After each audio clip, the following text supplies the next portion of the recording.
Hi guys, welcome to a brand new episode of the Arsenal Way podcast with me, Samrit, and of course my partner in crime, as usual, Ashwin. We're a brand new, well, not a brand new, we're about a year old Arsenal fan channel launched by two very passionate Gunners based out of Mumbai, of course, Ashwin and me in Delhi. Our socials are right there across the screen. And of course, we try and put out two podcasts at least, reviewing and previewing games and how things are going with Arsenal. So yeah, Ashwin, Liverpool away. I think you and I were both pretty. I don't think we expected to win, but I think we both called for a score draw, if I remember correctly. At least I know I predicted a score draw. I think you still were not too confident about that either. Um, it was encouraging, I think, to use a word that I think would do the team some justice. It was encouraging, but we were on the wrong end of that scoreline. But still, I think a good performance in the larger scheme of things. I think I got the prediction right. I mean, I was messaging a Liverpool friend of mine, and he said that he was predicting a 2-0 win for Liverpool, and I said no, I think we'll get 3-1. I think it'll be Liverpool 3-1, and it was exactly that.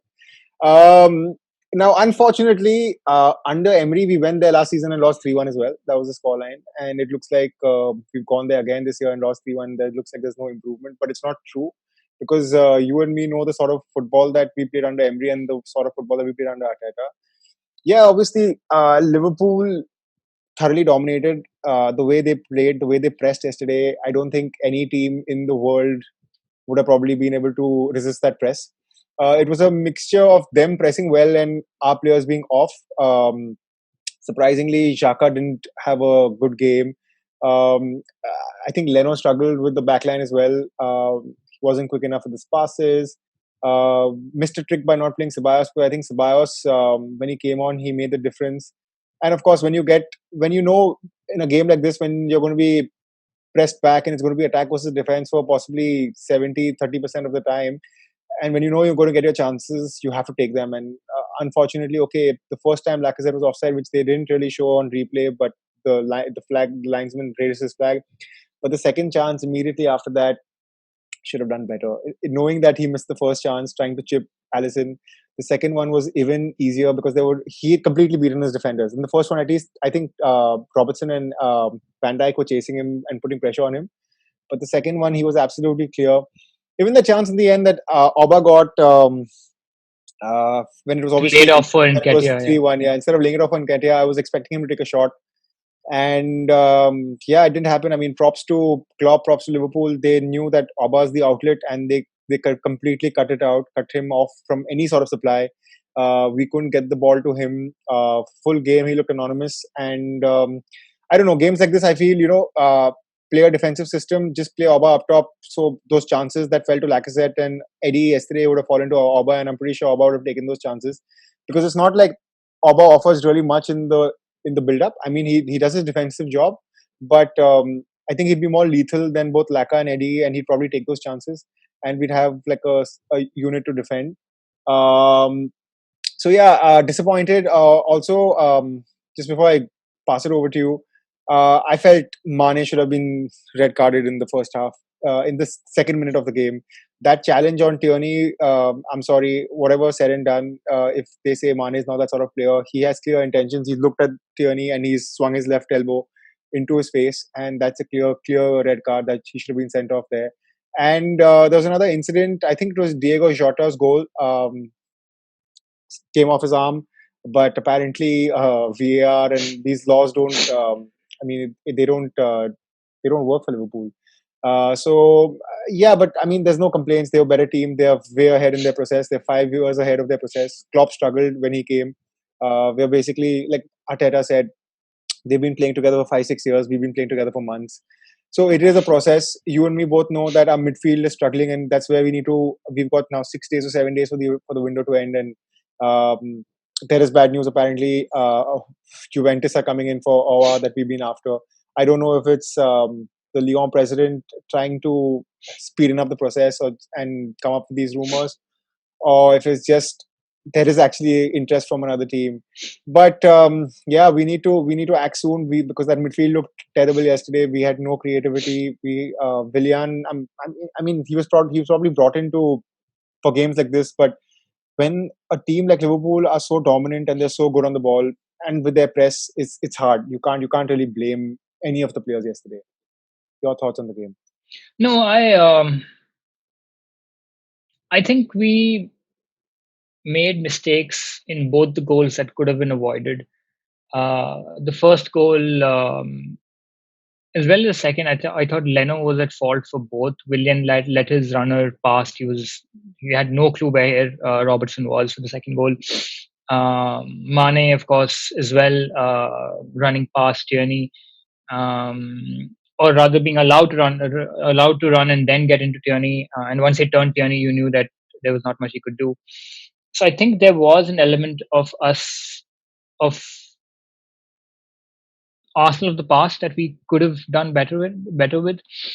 Um, and I think what sucked the most was we'd gotten the goal through chance, complete fluke. We had no idea, we had no chance that we were even going to go to the opposite end. But once we did, for them to score within 2 minutes was disheartening. Was reminiscent Um, of the old Arsenal. I think I tweeted that at the time as well, saying that that's so. I mean, that's so much like the old Arsenal, where as yeah, soon as we score, we're vulnerable at the back and just let the team come back in.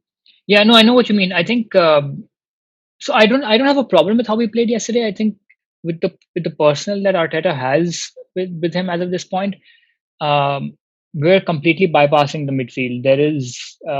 There is no presence, and as you very rightly said, we need to beef up that spot. We need creativity. We need more agility there, which was very evident once Ceballos came on. We had that impetus coming in from the midfield, but the idea to then beat that press and then break quickly, we're and against a team as well oiled as Liverpool, um, we need a plan B, quite honestly, because we've been watching the same thing. Oba as the outlet from Luis or Tierney, who then play the long ball to him and then he breaks. But that's been the outlet, and we can't rely on that. I think he's looking at adding someone, whoever comes in, be it Oba, be it Partey, or whoever it is. There needs to be additions made to that midfield, and let's see. 6 more days to go. I don't know what's going to happen. We can all just sit with bated breath to see what's going to happen there. But I thought it was still encouraging. I didn't think there was anything wrong with how we played. I thought that we should have done better on the defensive areas, but then they're Liverpool. I mean, they've been doing this. They can do this with their eyes closed. Um, the crossing from both the fullbacks, the finishing. I thought even was it Trent who should have been booked earlier as well for his arm? He swung his arm at Bellerin. Manish was a booking for sure. Whether or not it's a sending off, I don't know. I think it was too early in the game for a ref Just for before a that, ref to take. Mane made a challenge, I think, on Bellerin. I think that's the one you're talking about, and he got away with it. That should have He been the got other away challenge. with it, yeah. Yeah. So, just to your point on whether he should have been sent off, in the third minute, I don't think any ref will send off someone at the home of the champions in such a big game so early. I think by the rule of the law, he should have, but he's not Let going. me turn that around. Had that been Xhaka who did that, you think he Or would have any been Arsenal player, not even Xhaka. I think any Arsenal exactly, player. exactly, exactly. Um, I mean, I mean, I don't. I'm not completely convinced by this theory of that the refs have something against us. It's not about the refs having something against us. I just think They there's bottled no it. consistency. There's Yeah. no consistency, which is why they don't know how to referee a game properly to the letter of of, of the law. Yota, for example, I mean, it was whether or not it's a goal or not. It's a moot point because we were done by then. There was no way we were winning anyways. No, And immediately after that, Aubameyang had that chance. So had that not gone in and stayed 2-2 and Aubameyang had taken the chance, it could have been I 2-2. mean, yeah, I mean, again, we're dealing with ifs and buts, Yeah. but I think the game was pretty much done by then. Why again VAR wasn't called, I don't know. Again, it's the implementation of these multiple rules. The handball rule is a complete farce, anyways. When is VAR used? When is VAR not used? I don't know. Nobody knows when it should be used. But I think it was a much more improved performance. I think we can take heart from a better second half than the first. Ceballos should have definitely started. El Neni, not. someone who we can expect to win games for us. And I think even Xhaka didn't have a very good game yesterday. That just comes to my point. Mikel made a couple of changes. He obviously dropped Gabriel, who's probably been. I mean, he got two Man of the Match awards for the last two games. He dropped him completely. Brought in David Luiz. He dropped Ceballos and got in Elneny. And obviously, Pepe still hasn't started. So, do you think that these changes were warranted, or did he get them So wrong? With Gabriel, I read somewhere that he had a bit of a niggle, which is why he didn't start the game. With Ceballos, I don't know. I think the idea was for him to not lose the game, which is why they didn't want to go to attacking. But after we went down to one, I think he wanted to somehow salvage a point at least, which is why he brought Ceballos on. Um, so I see that. I understand. I understand the decisions. I just think, But when you know a team can press and press so well like Liverpool, you need a person to break that press. And the only person comfortable on the ball that was yesterday was Ceballos, right? Like I think there was a moment towards the end where he was on the edge of our box and he picked up the ball from the keeper and he turned and there were four people on him and he somehow managed to get away from that and get away, yeah, right? I know what you're talking about. Yeah, Yeah, so I see. I mean, you can't blame the manager for playing Elneny because he's put in a shift, he's done a good job. Had like I said, taken that chance, it would have been completely different. We would have been singing his praises for whatever, right? Um, yeah, the manager is going to get it wrong. The team is going to get it wrong at times. The players, you can't help it when Liverpool are that good. They are so well oiled. The press, even Klopp said it in his interview that he's like he loved every bit of the game because they were phenomenal. I think bar Bayern's press, I think nobody else in the world presses that well.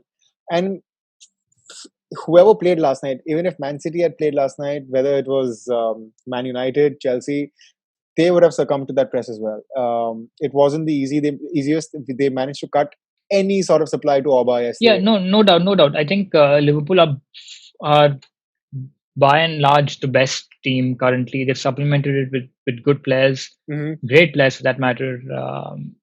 And at least in over the last three game weeks, I don't see any team that even comes close right now. Of course, teams are winning games and whatnot, but again, it's early doors. I think by the time we're around week 10, week 11, when we'll see the league table sort of give it some structure, I don't see any team really challenging them.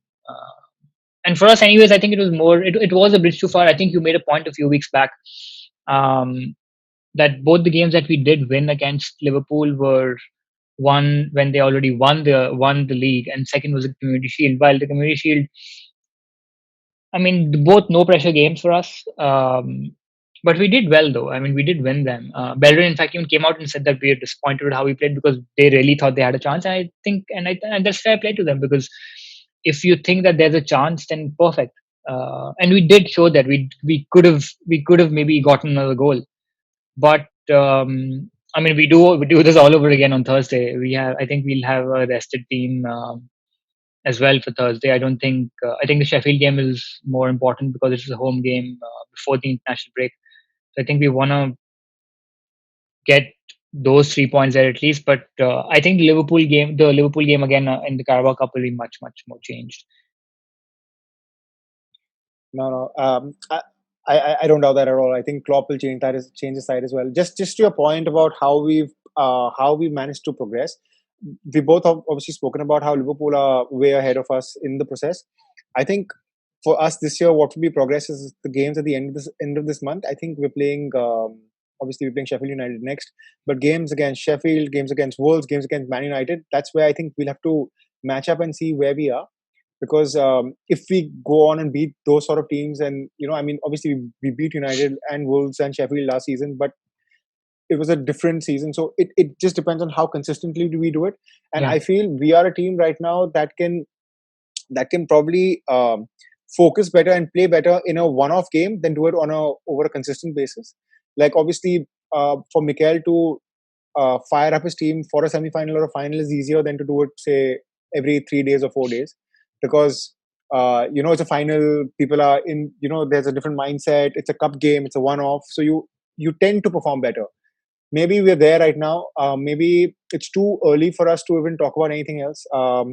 But yeah, I mean, progress. I would no completely agree. I think it's just there's still a long way to go. I would reserve my judgment until the transfer window to see who we bring in.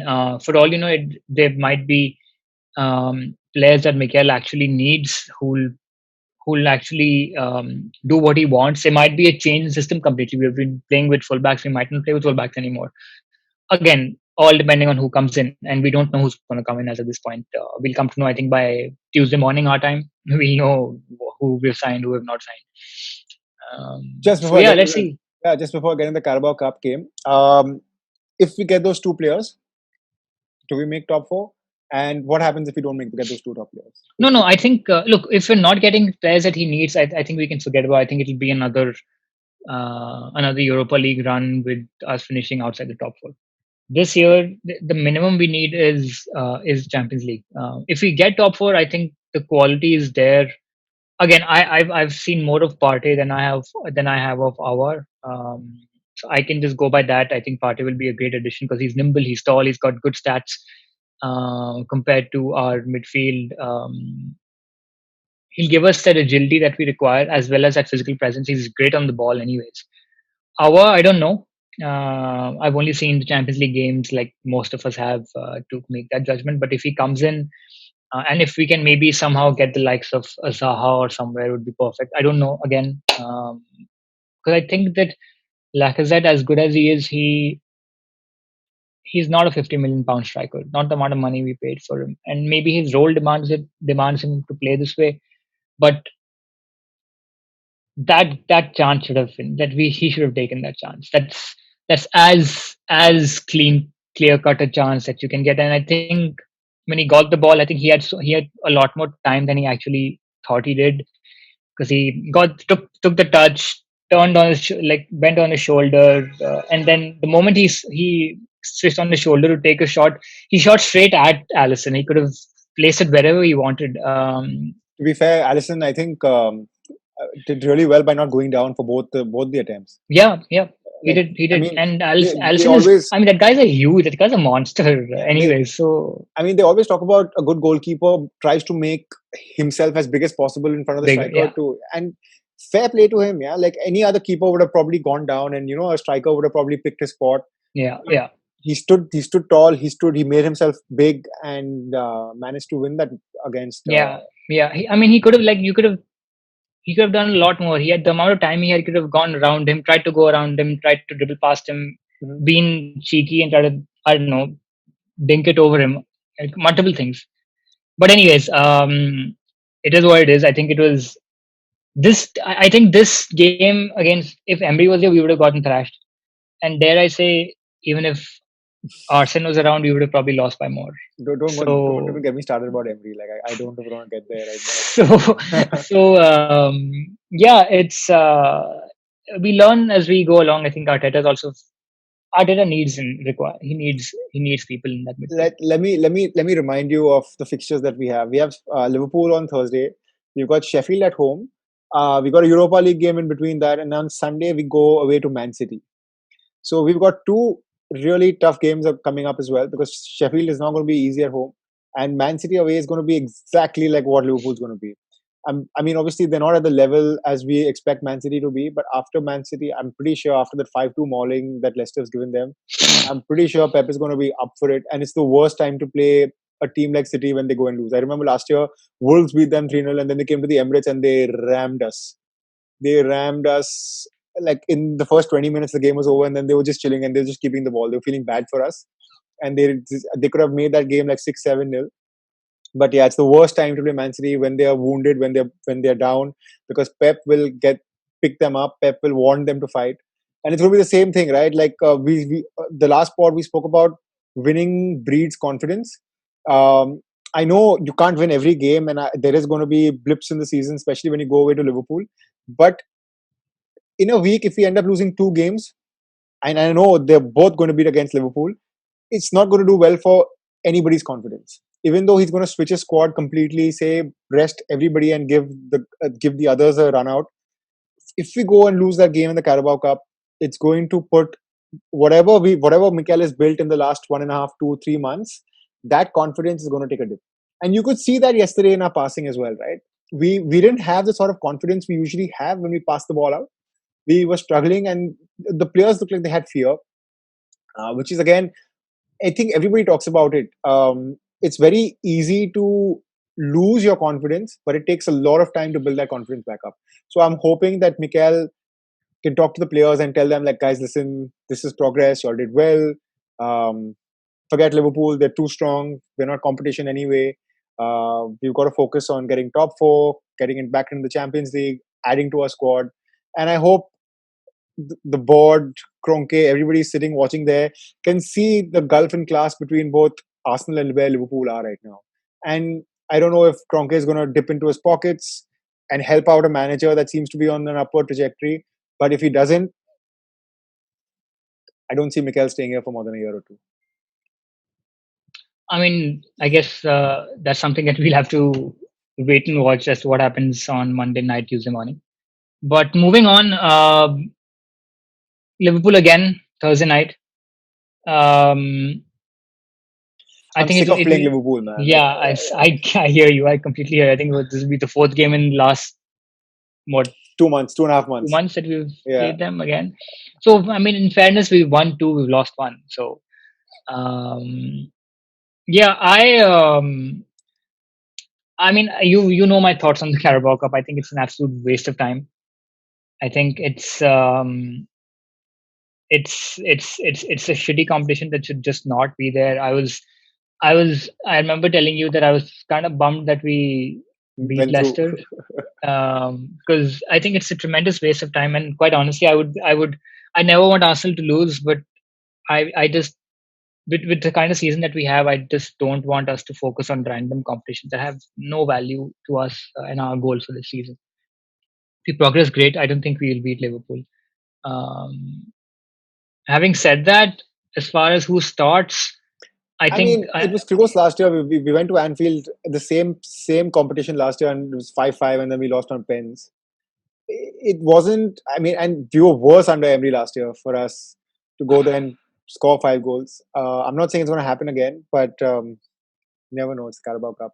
was Emery the coach then? Yeah, yeah. Wow, He we scored 5 goals against Liverpool when Emery was around. and he That's played he played Özil that game. yeah, I do. I remember that. I remember the Ozil one. I remember what you're talking about. It's yeah, no, I'm not looking forward to this game. I just rather we just this competition never have even started. But anyways, now that we're playing them, I think it'll be a much rested squad. I think the likes of Narson might just get a game. Um, Cedric is Cedric fit? I haven't seen him in the training pictures anyway. I don't know where he is. Last I know, Uh, he picked up a hip or a thigh injury, one of those, and he was supposed to be back. Also, it's a very oddly placed game because the players that you want to move out, it's about 4 days or before the transfer window ends. It's strange. I don't think you want to play players that are moving or are likely to move I don't think for he'll take a chance with he Torreira. doesn't want to take a chance to try. I don't think he wants to play first team players because you've got a game on Sunday, so there's a lack of rest there. I'm okay just taking like get Per on the phone and pick up academy graduates. you know, um, yeah, I would like to see Nelson though. I think Nelson's been doing well. I like him when he runs forward, and I think Nelson's the kind of player who just lacks confidence. Because I really like watching him run with the ball, but um, I genuinely don't know who'll start this game, just because of where we are and where this game is placed. 4 days before the transfer window ends, with players likely to move out. Plus, with the game against Sheffield on Sunday evening, I think the game is 6:30 Mm. p.m. our time. I don't know who starts outside of Ronarson. Maybe I genuinely hope Leno doesn't start. I'm actually looking forward to. I'm hoping we give a start to Saliba. I mean, it's not going to do him any harm if we have to get out of the competition. Let him play one of the best, and it's better than him playing in the under 23s. You don't spend 30 million, 32 million on a player and play him in the under 23s. So I'm hoping he starts. Uh, because Gabriel didn't get a run out, I'm hoping Gabriel gets a game. Maybe we can Kolasinac comes in as the third centre back there. Saka plays as the wing back.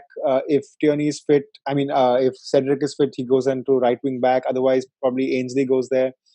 I'm hoping Pepe can get a run and pick up some form because um, I don't like it that we have benched our most expensive signing for a 32-year-old. Williams come in to do a job. He did a job on the first day of the first game of the season. But since then, he's looked very average. Obviously, it's too early for me to judge Willian. Also, it's again very knee jerk for me to say things like that. But I'm hoping that Pepe gets a run, build some confidence so that he can push his way back into the first team. Because towards the end of the last season, Pepe did decently, and he was probably man of the match in the cup final. Was it the semi-finals that he did really well in? Semi-final, yeah. Yeah. So yeah. So I mean, he got the assist in the final as well. So I'm expecting Pepe to push on. I'm expecting because we spent a lot of money on him, and it's not his fault that Raul went out and bid so much for him. But there's a lot of expectation, there's a lot of pressure on him to perform, and I hope this season he really truly shines. Yeah, I'd like to see Eddie get a start. I'd like to see uh, Joe Willock get a start. I think Reece Nelson. I think he's gonna probably play these guys, and I'm hoping Liverpool do the same. I don't think they're gonna go with the senior players. I think Diego Jota will start. I think all your Brewsters and all these guys will all start. Your Curtis Jones.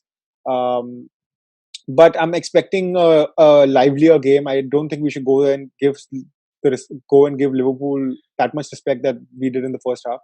I think we should go there and play our game. If we lose, we lose. It's great for us. If we go through, it's bonus. So yeah, I'm expecting that. I don't know what the scorelines are going to be, so I'm going to let you predict the scoreline before I can go. uh, I mean, you make a good point on. I think it's going to be slightly more exciting because I think the youngsters will want to go for the game, go for the win, and for all you know, that's what maybe is required. As far as scoreline goes, I shall go for a 3-2 Arsenal win because I think we can get some revenge. Uh, I don't know. If we can beat them in normal time, it'd be great. But I think if we can pull them into penalties, I think this year we'll probably be a little more uh, matured and seasoned after last season. And plus, I think winning the Community Shield on penalties will have that on their mind and our mind as well. So maybe a 2-2 or a 3-3, and it goes into pens, and maybe we can nick it in pens. I'm being too optimistic, but yeah, since it's the kids. But obviously, I'm expecting Klopp to play his B side as well. If he starts as A side and senior side, then there's no chance. There's no hope of us doing. yeah, no, I don't think Klopp will because with the games coming thick and fast, I don't think any of the top guys will want to risk any sort of injury to, especially the champions. I think their sole focus is the league and Champions League again this year. So I don't think they'll want to risk it. Yeah, I don't think so.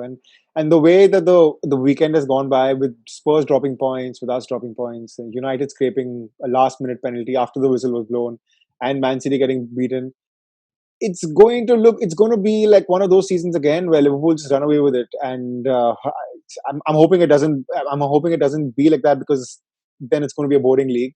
Yeah. No, I think you're right. I think this is very reminiscent. In fact, you bring up a very interesting point. Any team that goes on a consistent run of 5, 6, 7 games has a chance of then not getting caught. And I think this you need a consistent run maybe 3 or 4 times a season. Yeah.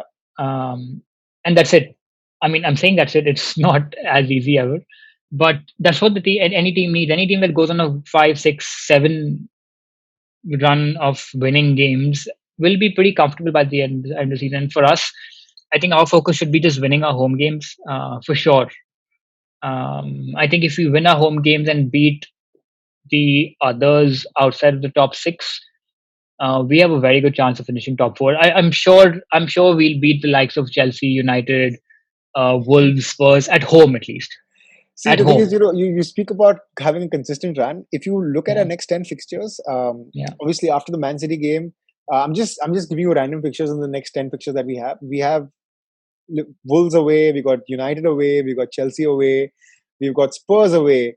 In between all that, we've got Leeds at home, we've got somebody else at home, which was tough last season. I think it was Brighton at home. So it's not going to be very easy for us to pick up consistency unless we go on a mad run. But if we get through this unscathed and get into say November, December, and we open up a little gap, then it becomes okay. Then we can make top four, or whatever. If the league is struggling, we can make probably top three, top four, whatever. But to get a consistent run, it's going to be really hard, and I'm sure Arteta's already tried to figure that out to say that okay, fine, this game we get a point here, this game we get three, this game let's go from there, let's go. And I think that's got to be the target. I Yeah, no, think you're right. Completely agree. If you're there thereabouts come January, I think we'll definitely push on. But yeah, I think it's going to be another one of the seasons where you're going to have lots of big teams dropping points, teams taking points off of each other, and it'll be a case of a team going on a run to secure their season's objective at least. all right. On that note, with Samrid and me both predicting wins for us against Liverpool, I don't know why, but yeah, we have. We will see you guys after the Liverpool game, just before the Sheffield United game at home. So thanks for joining us, guys. Like always, please subscribe to our channel and RT and share and spread the word so that everybody can find out about us. Thank you guys for joining in, and see you soon. Thank you guys. Thanks, Ashwin.